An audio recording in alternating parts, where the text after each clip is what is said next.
लगभग 1.25 लाख से ज्यादा भक्तों से भरे कथा पांडाल को संबोधित करते हुए भागवत कथा के 5वें दिन श्री नागर जी ने कहा कि साधु से बड़ा स्थान सैनिक का है। साधु की भक्ति से बड़ी सैनिक की राष्ट्रभक्ति है और राम भक्ति से भी बड़ी राष्ट्रभक्ति है। एक सैनिक का जीवन राष्ट्र के प्रति उसके माता पिता की भावनाओं का अर्पण है।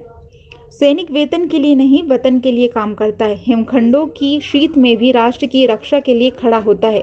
संत श्री कमल किशोर नागर जी ने खुरे में चल रही श्रीमद् भागवत कथा में लीक से हटकर देश की सामयिक आवश्यकताओं को लेकर श्रद्धालुओं को जागृत किया और श्रद्धालुओं से आह्वान किया कि भूल से भी खुरई से लेकर केंद्र तक की सत्ता मत बदल देना। यही सत्ता आज देश की आवश्यकता है।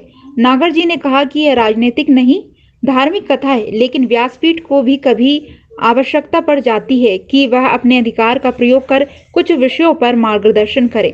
नागर जी ने कहा कि आज देश की आवश्यकता है कि खुरई से लेकर केंद्र तक सत्ता नहीं बदलनी चाहिए।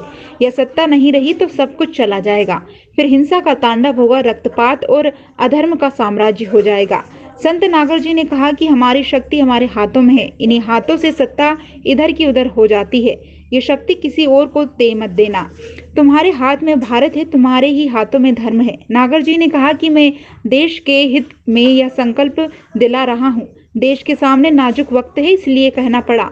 आप सभी भूल कर भी अपनी देह, देश और धर्म की निंदा नहीं करें। राम को अहंकार का ज्ञान था। ज्ञान अहंकार कब बनने लगता है और उस पर नियंत्रण कैसे करना है, यह वे जानते थे। पर रावण को ज्ञान का अहंकार था, इसलिए विनाश हो गया।